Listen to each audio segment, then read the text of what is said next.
Okay. All right. Good evening, viewers, and thank you for joining us for week 7 of season 2 of the Can You Fix Nigeria Challenge.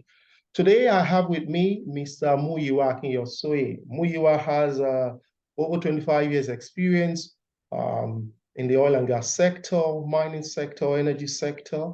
Muyiwa previously worked with ExxonMobil in Nigeria, Suncor, with Syncrude, with Glencore, the global mining giant, and is currently Vice President of Major Capital Projects with Gran Tierra based in Calgary, Canada. Muyiwa, it's good to have you on the discussion tonight. It's a pleasure being with you, Kunle, and I'm excited to hear what this change in Nigeria challenge is all about. Happy to provide my own inputs to how I see things moving forward for the country. I mean, we all know Nigeria has tremendous potential, and we just need to get it right. I think that's an excellent a place to start until we get into the weeds of how we address some of the challenges that we're currently facing in the country. Fantastic, fantastic. It's good to see you after such a long time as well. Thank you so much for making out the time tonight. I'll go straight into it, actually. And tonight I'm talking to you mainly on one area, on the area of pipeline security, which has been a major issue for us in the last few years. Just as I was preparing for the discussion, I looked at what are the 3 key major challenges that we would normally have with pipeline. And the main one across the globe is the issue of hot tapping and product theft, which is surprising, actually. Sometimes we think that these issues are unique to Nigeria. I've just found out that this is the #1 problem around the globe. But what is even more important, today today being 9th of December 2023, I was looking at the headline from Channels News, and they said that we have over 4,800 breaches on our pipeline across the Niger Delta. 4,800. So my question to you, my #1 question to you is, have we completely lost control of our pipeline? What is going on with it? What's your opinion on this? Why do we have such a big problem with our pipeline security? Great question, Connie. Great question. I think for the viewers, I think it's important that we put things in perspective for them. Not everybody is technical on this issue, but it's good to put into perspective what the prevailing problems are. And like you said, it's not unique to Nigeria. And I can share stories about my experience. Although I work for a Canadian oil and gas E&P company, all our operations are in South America, and we also experience some of those pipeline vandalizations as well. And we've come up with unique solutions to them. But before we get into that, let's put this whole issue regarding pipeline vandalization in Nigeria into perspective for our viewers. So like you said, there's been several cases of vandalization in the Niger Delta, and the numbers are out there. They range from thousands and thousands of cases of hot tapping points to in the range of magnitude of probably less than 10,000 situations. But let's not even speak. Let's not speak about specifics. Let's contextualize the whole issue. Nigeria is one country where it's been reported as far back as August 2023, where we've had cases of oil theft in the ranges of 400,000 barrels being lost a day. And when we look at that, for Nigerians to understand the magnitude of what that is, you have to look at it not only from when the last public information was provided on that issue, but let's even go back 10 years. Nigeria has been experiencing pipeline vandalization going back the last many years. But we have statistics on the last 10 years that I'd like to share with the audience. It's been reported that over over 619 million barrels of oil has been, if I may use the word, stolen from our pipeline, or not reported as official pipeline barrels at the point of sale, meaning that between where the oil is produced and shipped to the offshore location to receive the crude for export, or some of our terminals onshore here, we've recorded over 600 million barrels of lost production. And if you want to put that into context in terms of dollars and cents for Nigerians to understand, this is in the range of about $46 billion. Lost. Lost to vandalization, lost to theft, call it what you like. The main thing is that our national treasury, our national wealth has lost the potential to have earned that amount of money over the last 10 years. And just imagine what that could have done to the country. Now, one could argue, well, it might be a bit on the high side because, you have to factor in so many other factors into the equation to understand what actually comes to Nigeria. This is assuming that some of the oil that is lost is absorbed by both the national oil company as well and LCs, because these are fields that are jointly run between, jointly owned by both the NOC and the IOC. But like I said, let's not get into the specifics. Let's just put things into context as to what the country has lost from this situation. Wow. And we can get into probably part of our discussion. I know you have limited time. Probably if we are able to get into some of the discussions around why this is happening. No, I think we should just go straight into that, Muyiwa. I think we should go straight into that, because for me, this is the kind of education that we as people should have, and we should let the people, our people should have. So in your opinion, what is causing this really? What is the issue? I think if you put things in perspective, the country has suffered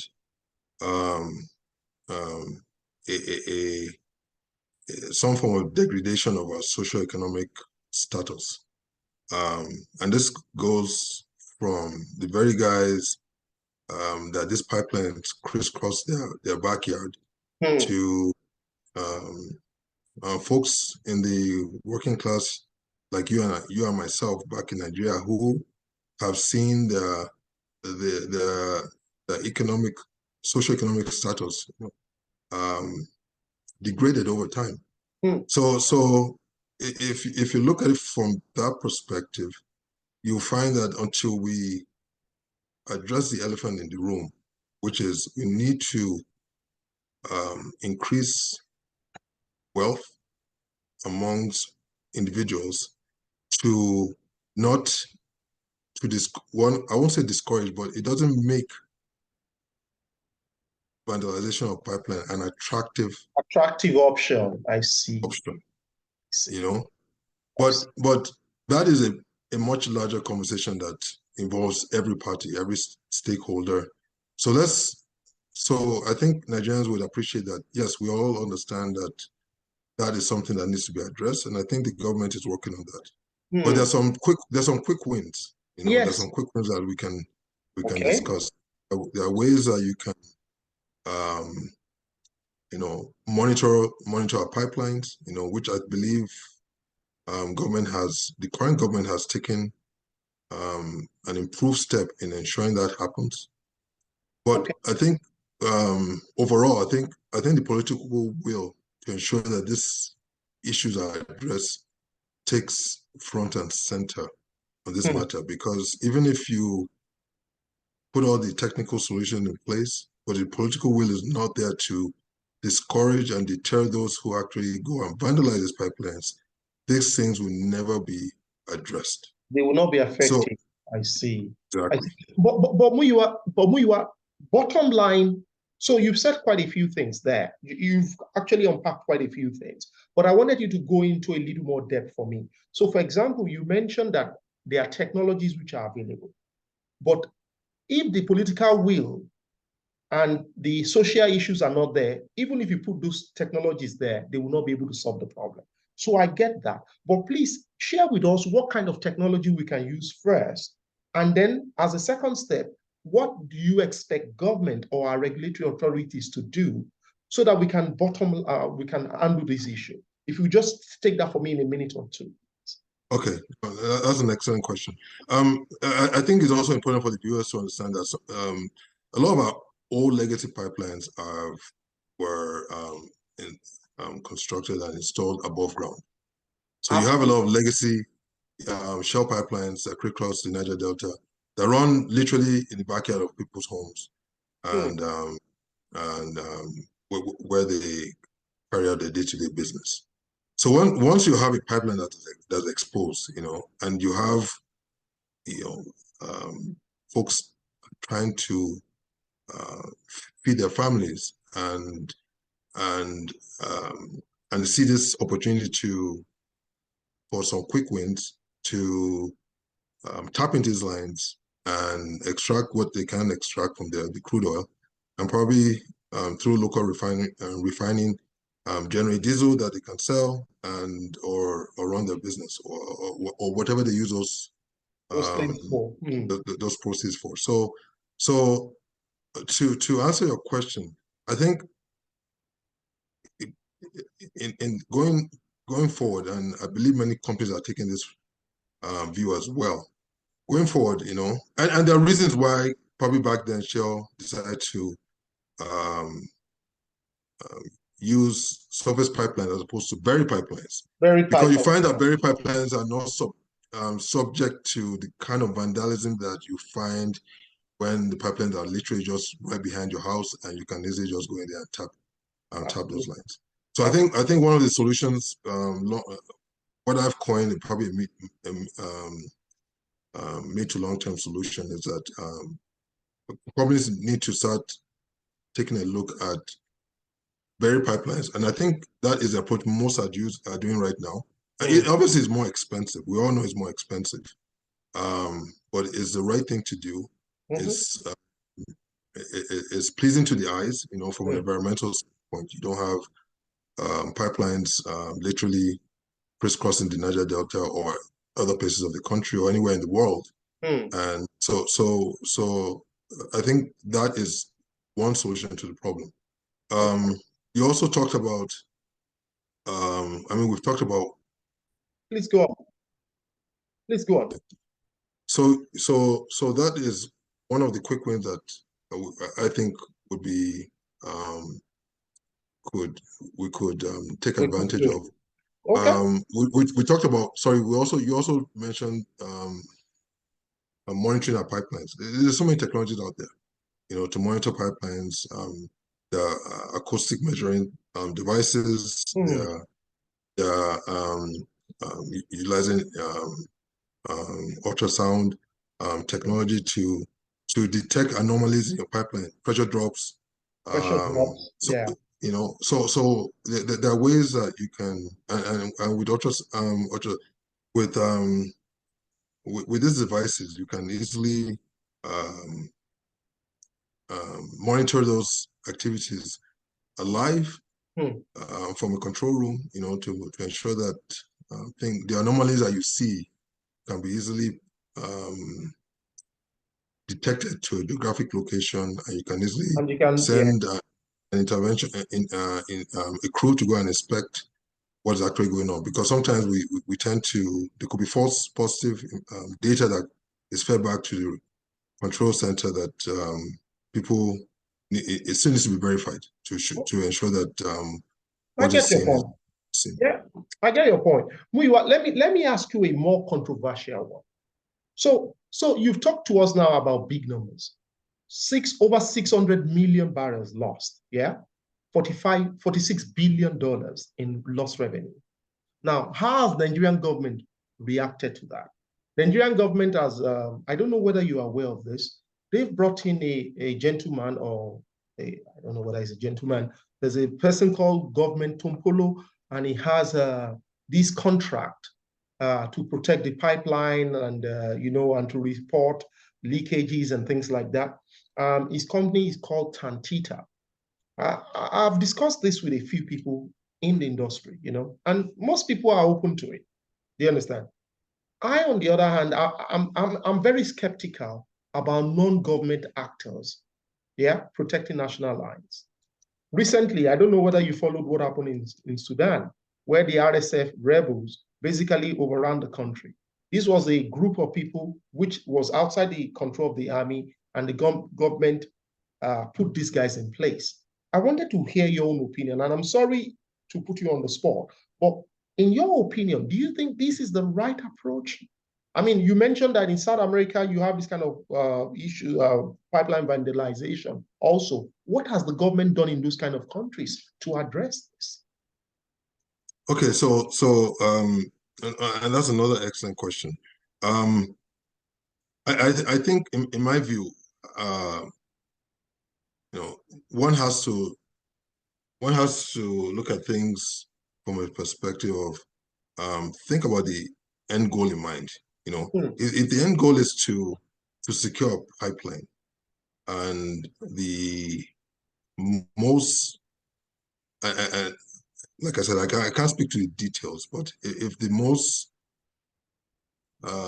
practical route to doing that right now is utilizing this private pipeline company to secure our lines, and we're able to record less losses over time, I believe it's something worth exploring. Okay. And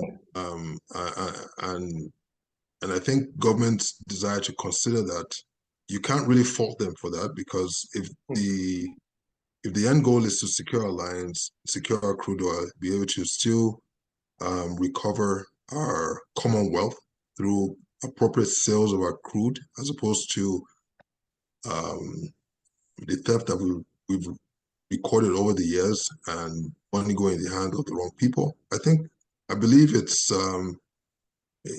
hard to question government in their decision.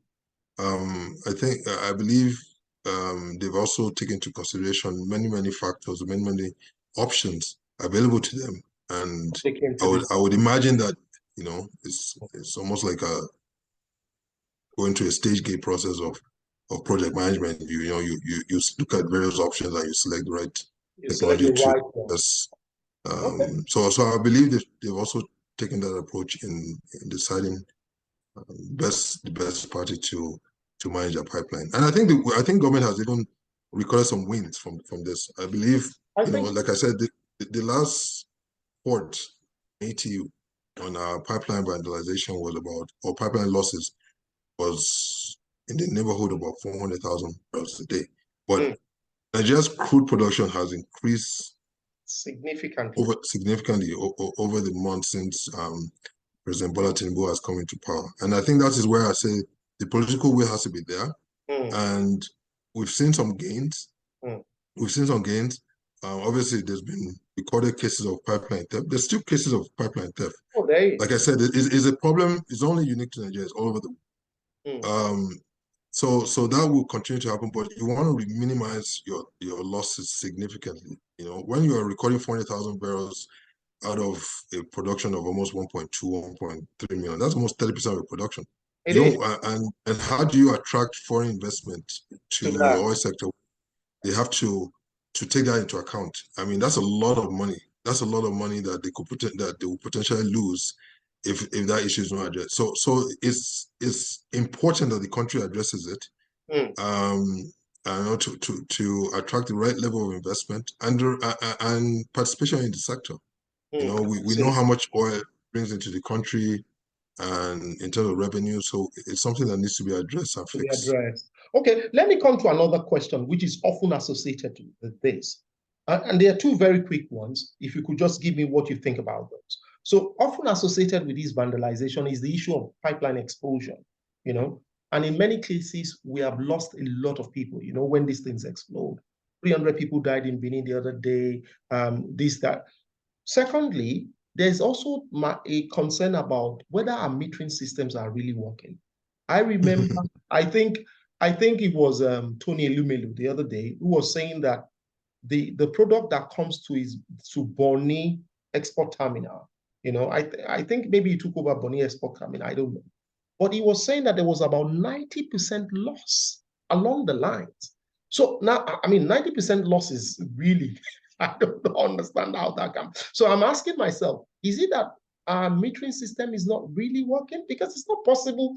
I find it really scandalous to lose 90% of product.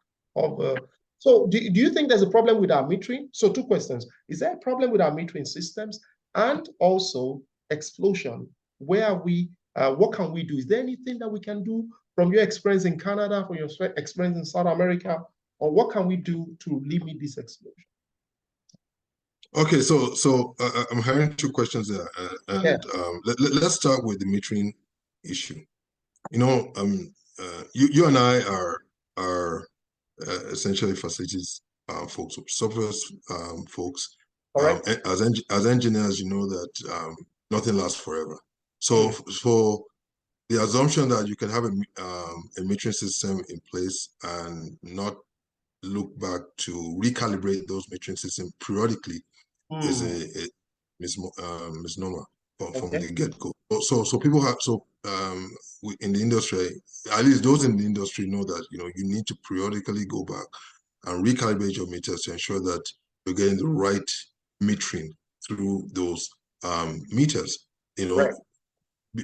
At least that is essential and is the foundation to having a conversation around: am I recording any losses, or how true are those losses, and what are the factors that are driving those forces? I don't want to get into the technicality around. Okay, well, you also have to consider ambient conditions. Are the losses material enough to warrant an issue, or are we looking at pressures? We're looking at volumes. What are the conditions? What are the temperature conditions at the time when we're recording those volumes, to know whether or not we can allocate those losses to metering, acceptable metering errors, and so on and so forth. So I think to Tony Elumelu's point, if indeed it's a metering issue, and one place that I would start would be, let's even meters. Even when was the last time that those meters were calibrated? Let's even know whether they're within range, and then we start from there. Then the second question around explosions and so on and so forth. You're right. Even some of the stats that I was able to gather for this session, showed cases where we've lost 2,000, 3,000 people over the years, in terms of pipeline explosions. But it's expected when you have untrained people trying to hot tap into a live line. All it takes is a little spark, and with the right mixture, you get an explosion. And I think the way you can't divorce explosion from pipeline vandalism. They come together. It's part of the risk that even the guys that undertake these things are aware of. And so you can't tackle one and not tackle the other. They're joined at the hip.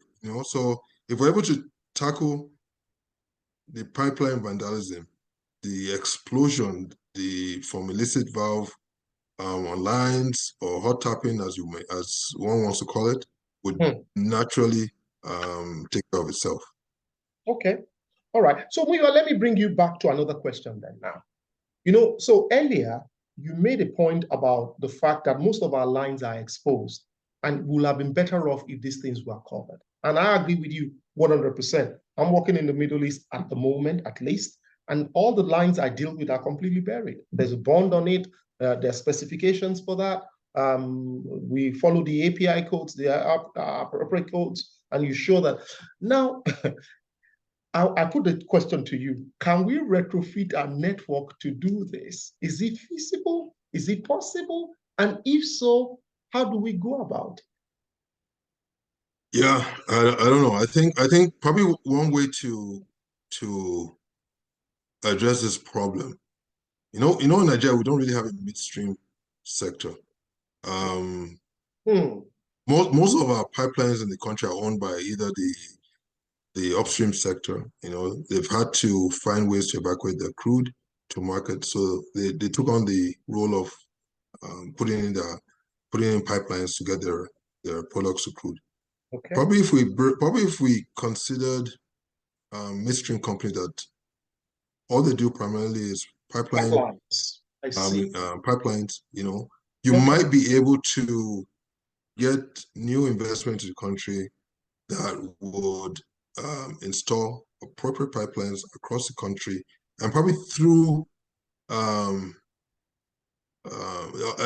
has to be economic incentives to get existing shippers to utilize that infrastructure and get rid of their own pipelines. I mean, if you look at the Nembe, is it the Nembe pipeline that was decommissioned for many years because of pipeline vandalism. I don't even know if it's back in service. I read a report that I think it is back in service, but it took a while. It took a while to put that pipeline back in service, and the amount of work that had to go into that.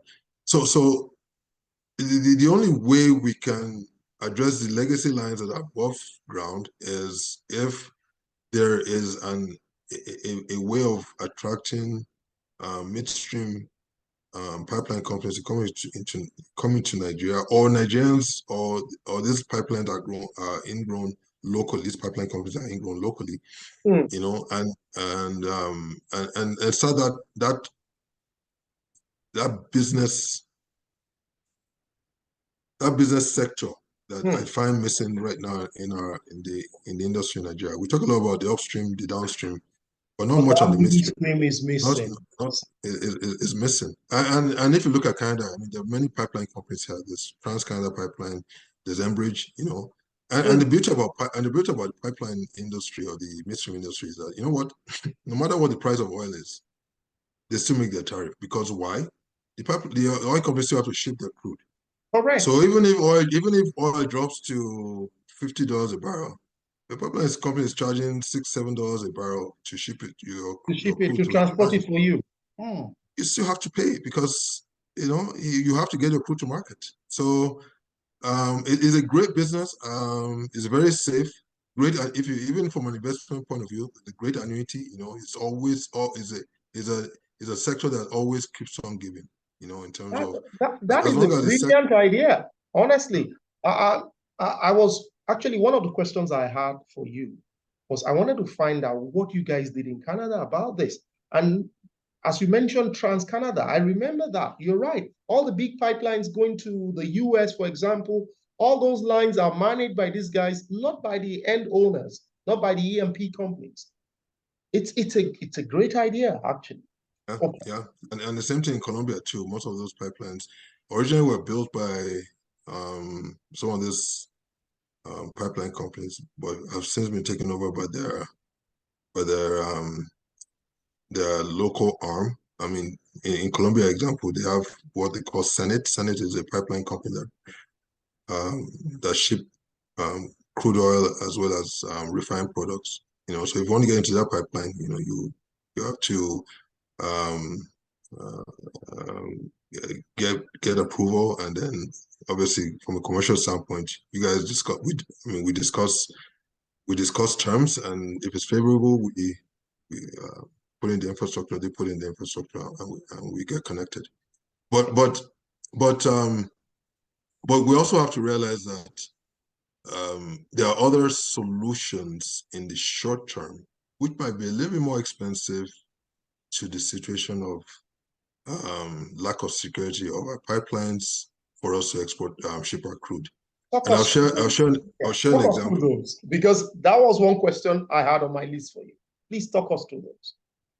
So in Colombia, for example, because it's also you do have some losses in lines as well, and probably not to the degree we have in Nigeria, but but because they have a relatively decent infrastructure layout, they're able to. There's a lot of trucking that's done in Colombia, so a lot of crude is trucked from various locations. We also truck our crude as well. And their prices are quite competitive. You know, when you look at what the tariffs are for trucking versus putting your crude in your pipeline, it's very comparable. So there's that avenue. I know in the Niger Delta, companies have begun to look into barging. You Yeah. know, especially those in the um, in the areas that are close to access route that allow for barging. Although barging is quite expensive, you know, compared to pipeline, but at least you have security of your Of your products reaching product. Yeah, I see. I its see. final destination. So yeah, you might have to, you might have to take a haircut in terms of what your net back is at the end of the day. But at least you get the assurance that I get my crude to market and I get money, as opposed to putting my oil in the pipeline and I only get 70% of what I put in. 100% of That's unacceptable. I see. I see. Thank you very much for that, Muyiwa. I've got one more question for you. But before I go to that last question, let me recap what I've learned so far. So thank you very much for what you have said to us so far. I'm completely struck by the amount of losses that you mentioned. It was over 600 million barrels lost, 46 billion in lost revenue. So that was one thing that I've picked so far. I like the point that you made about the Tantita arrangement, that the bottom line is that if our hope is to get most of our product, it doesn't matter whether it's government that is securing it or somebody else, as long as they secure it. And you're absolutely right. I can see that in the last 6 or 7 months, our production is risen from about 900,000 barrels. I think it hit 1.5 actually about Correct. last month. So at least we've seen a big growth in that area. So that's the second thing I think. I'm completely intrigued about the option of the midstream pipeline service providers like TransCanada. You mentioned the example of using dedicated pipeline providers rather than E&P companies or upstream companies owning the pipeline. And I think that also helps us in a second way, because it's not only that that's their core discipline, they can invest more in it. The top E&P companies are not really interested in doing this because it's not their core business anyway. So I think it's a fantastic idea and it's something that is worth looking at.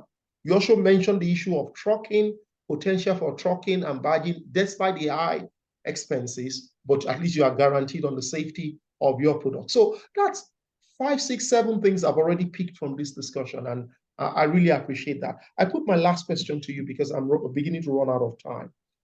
Look, knowing what we know today, yeah, in the energy sector in Nigeria, knowing the losses that we are experiencing, yeah, if there was one thing that you could do to help our, if they brought you in as an advisor or they brought you in as a minister or as a secretary, somebody to help us out as a subject matter expert, what would you be recommending to us to do to help this sector? Because the sector itself is almost on its knees, you know? So what would Yeah. you recommend to us? What would you recommend? I don't think it. So what I'm going to share, it's not only unique to the industry. I think it affects. It pertains to any problem one faces in life. And you always have to go down to the root cause of the problem, understand the root cause of the problem, because everything that you do is also a bandage approach to solving the problem. I always say there's no point if you have malaria and you're just taking Panadol, that malaria is not going to go anywhere. You're just treating the symptoms of the problem. We have to understand what the root cause of our problems are and tackle them from that perspective. If we've talked a few things here, we've shared a few things here. That's the socio-economic issue needs to be addressed in the country, and especially in the Niger Delta area. I know that government is giving the 13% derivatives back to the states. but we need to do more in terms of ensuring that that money reaches the people, in terms of social investment, in terms of economic interventions that would enable them to generate income and grow wealth, so that this pipeline vandalism becomes less and less attractive. If people know that there's a risk of dying by vandalizing these pipelines, but they also have the option of doing a legitimate job and making good money, they won't take that risk. The reason why they're taking that risk is because unfortunately, some of them have no choice. No option. Have no option. So we need to address that. So that's the part that needs to be addressed. The political will I talked about needs to be there and needs to transcend government. So it's not only because when I say President Bola Ahmed Tinubu has an interest in ensuring that we need to generate more wealth, more income for the country, and therefore there's a need to really put effort in securing our lands, ensuring that our crude get to market, and we're able to benefit from our oil sales. So that needs to be sustained regardless of the government in power. And there are measures that will fall out from that, going back again to the root causes, what are some of the challenges that are driving all these things, and then gradually, move into solutions and identify potential solutions. We've talked about perhaps creating a midstream sector that's not only just gas. So, I mean, when people talk about midstream, all I hear is about gas, but there's so many other areas of the midstream that need to also look into. And if you're able to secure even the gas lines, I mean, gas is not one that is attractive. It's not one to be attractive for folks to vandalize and steal, because I mean, once it High comes pressure, so that, but being able to attract sector entrance into the midstream that will be able to provide that transportation alternative that's secure for crude oil to market, I think it's something that we should really look into. So if I was going to give any guidance or advice, I would start from those areas. We need to look at it holistically and try and find out solutions that are long-term in perspective. I do thank you very much. As usual, I've run out of time as usual. The time just goes past quickly as we discuss this kind of thing. Well, thank you so much for making the time to be with me tonight. I'm really looking forward that in the future we'll be calling you back to have some of this discussion with us. It's great to see you again and to share these ideas. Thank you for your time tonight.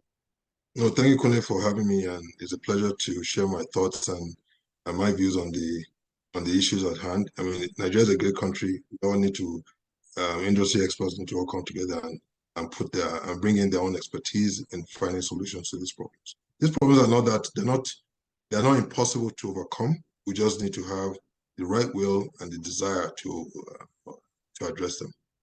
Well, thanks a lot for having me. Thank you very much, Muyiwa. Thank you again, and have a good evening. Thank you. You as well. Cheers.